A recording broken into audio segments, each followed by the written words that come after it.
스피치 프로 한석준 아나운서님께 배우는 올해 말에도 지치지 않는 발성법. 와, 이런 비유를 내가 옛날에 알았더라면 조금 더 도움이 많이 됐겠다 하실 정도로 아주 좋은 비유를 채널에서 말씀을 해주셨더라고요. 제가 뭐라 그랬죠? 그 물에 비유하셔가지고 아. 말씀해주신 이미지 트레이닝 이 비유가 참 기억에 남습니다. 네. 그걸 다시 여쭤보고 싶어요. 목표를 느낌을 잡는 거로 잡으셔야 돼요. 왜냐면 이게 느낌이 한 번 오냐 안 오냐가 차이가 크고 네. 느낌이 오면 그 다음에 혼자 연습하면서도 금방 좋아질 수가 있어요. 아나운서실에서 교육할 때는 뭐 배에 힘줘라, 손가락으로 배 찔러라, 엎드려 뻗쳐라 많은 것들이 있는 거예요. 네. 제가 생각하는 것 중에 하나는 몸통이 컵이라면 여기에 물을 채우는 이미지인 거죠. 소리라는 물을. 우리가 목에서 소리가 나잖아요. 근데 여기서 소리가 만들어진 거를 이렇게 뿜는 게 아니라 이 소리를 배에 집어넣는 거예요. 컵에 물이 차는 것처럼 소리가 몸통 바닥부터 차오르게. 그래서 입을 통해서 넘쳐나가게. 아라는 소리를 이 밑으로 쭉 집어넣는 거예요. 아.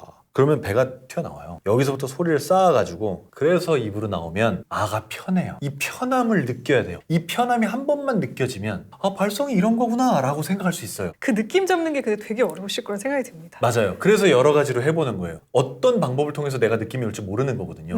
저는 일반적으로 제일 흔하게 느낌이 오는 방법들을 설명드릴 뿐이지 어떤 사람은 되게 마이너한 방법에서 느낌을 찾을 수도 있으니까 하품 연습, 배에 손가락 찌르는 거 이런 게 메이저한 방법이란 말이에요. 레퍼런스가 일단 많으니까 좀 네. 배우기도 쉽고 널리 알려진 방법들을 먼저 해보시면 빠르게 비교적 알아차릴 수 있습니다. 발성에 대한 감이 안 잡히신 분들은 오늘의 비유를 계속 기억해 주셨으면 좋겠습니다. 오랫동안 말하면서 목이 편하게 하려면 몸통을 써야만 돼요. 몸통을 안 쓰고는 그렇게 안 되더라고요. 그러면 추천하시는 발성 연습 루틴이 있을까요? 발성 연습은 하루에 30분 1시간을 하는 것보다 매일 꾸준히 5분을 하는 게 더 효과적이에요. 특히 초반에 감이 안 왔을 땐 더 그래요. 그 손가락으로 배를 찌른 상태에서 하품 연습하는 걸 추천드리는데 숨을 들이마시면 배가 부풀어 올라요. 네. 그러다가 숨을 내쉬면 배가 쭉 꺼져 들어가죠. 이 꺼져 들어가는 과정에 후 하고 내쉬는 거잖아요. 근데 후 하고 내쉬다가 중간에 소리를 얹어보세요. 해보니까 좋은 게 우더라고요. 우. 입이 모아져 있어서 숨이 별로 안 새서 좋아요. 아, 네. 아는 숨이 너무 많이 새더라고요. 네.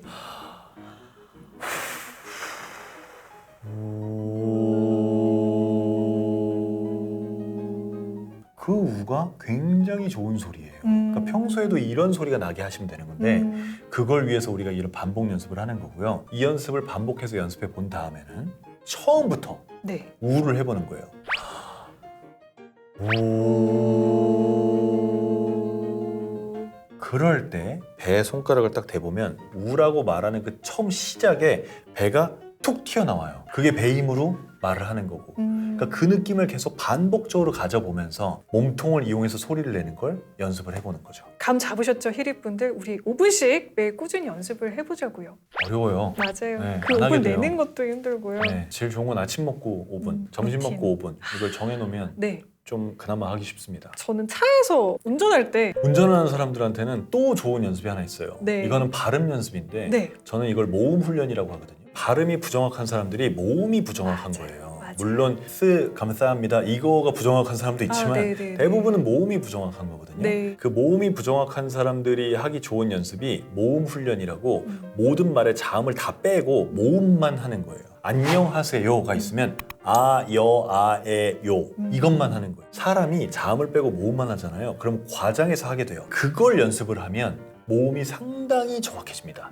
근데 이게 차에서 하기 좋은 게 지나가는 차 번호판 그렇게 읽고요. 아. 보이는 간판 그렇게 보고요. 내비가 하는 말 따라서 모음만 해보고요. 이렇게 연습하면 생각보다 빨리 들어요. 우리나라의 발음이 다른 어떤 나라보다 입을 크게 벌려야 돼요. 턱이 완전히 아래로 떨어지면서 특히 아, 어, 오는 완전히 아래로 떨어지면서 입을 크게 벌려야 되는데 그게 안 되기 때문에 그거를 모음 훈련으로 하는 방법이 있는 거죠. 제가 그 산 증인입니다. PD에서 갑자기 진행자가 됐을 때 발음이 너무 안 좋은 거예요. 선배가 모음 훈련법을 알려주고 그걸 연습했거든요. 그랬군요. 네. 제가 그거를 정말 효과를 많이 봤습니다. 5분씩만 꾸준히 하셔도 드라마틱하게 달라질 겁니다. 맞아요. 네.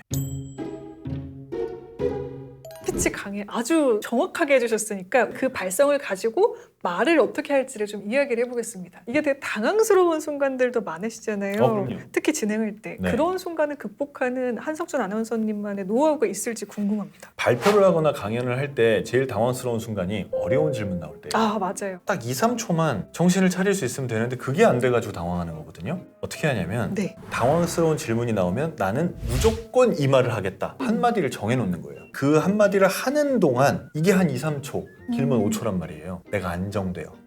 그 사이에. 시간을 버는 거네요. 벌어요. 그리고 나는 다시 차분함을 되찾아요. 그러니까 그럴 때 할 수 있는 말들이 좋은 질문이네요. 네. 어려운 질문이네요. 그 질문만은 안 나오길 바랬는데. 근데 이렇게 말씀 들으니까 사실 궁금해요. 어떤 질문을 보통 당황하세요? 당황 잘 안 하실 것 같아가지고요. 그러게요. 좋은 질문이네. 솔직하면 솔직할수록 사실 당황할 일이 없어요. 근데 저는 세월이 이제 오래됐으니까 많이 솔직해진 거죠. 그러니까 더 이상 당황할 필요도 좀 없고 대부분은 그렇지 않거든요. 그러니까 그럴 때는 전가의 보도 한마디를 손에 꽉 쥐고 있는 게 좋죠. 좋은 네. 방법이면 한번 써먹어 보겠습니다. 유용합니다. 꼭 써보세요. 여러분 꼭 우리 멘트를 하나 만들어 보자고요.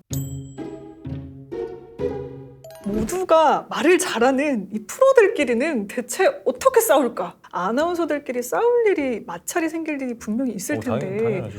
이렇게 말 잘하는 사람들끼리 어떤 스타일로 말싸움을 하시는지 결론은 어떻게 내시는지가 좀 궁금합니다.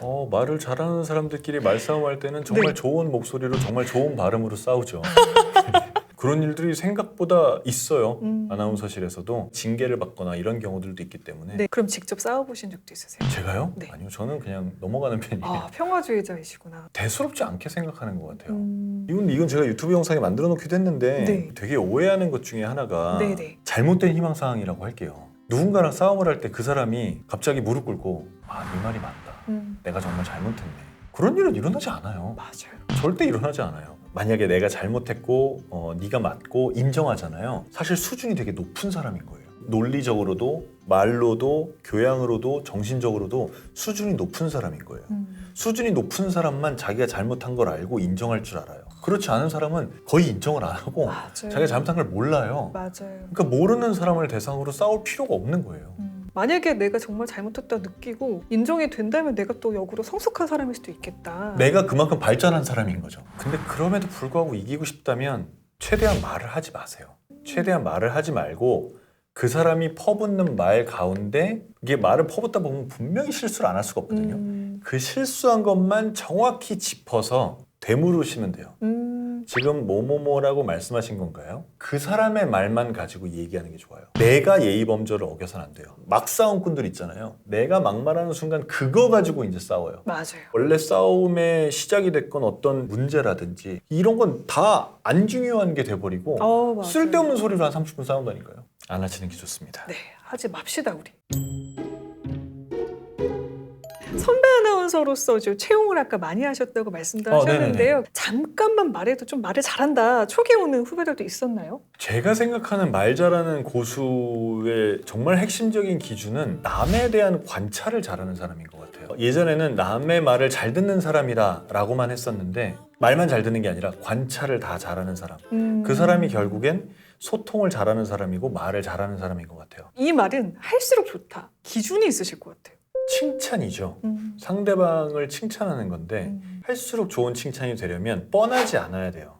이제 그러려면 관찰을 해야 되고 그렇죠. 상대방이 말이건 외모건 행동이건 뭐건 이 사람이 뭘 잘하는지에 대해서 끊임없이 관찰을 해야 되고 또 이렇게 보다 보면 상대방이 자랑스러워하는 게 있어요. 그게 말일 수도 있고 옷차림일 수도 있고 나의 평소의 예의범절이나 매너일 수도 있고 이런 걸 자랑스러워하는 사람들이 있어요. 이거 굉장히 중요한 포인트인데요. 네. 제가 맨날 칭찬에 대한 얘기를 하면서도 이 포인트는 생각 못했습니다. 자랑스러운 거. 그렇죠. 저 같은 경우에도 제 노력에 대한 칭찬을 누가 해주시면 그게 제일 좋더라고요. 특히 막 말을 잘하고자 노력했던 시절에는 히렌초님 말하는 것도 듣고 있으면 빠져들어 하면은 그게 제일 좋은 거예요.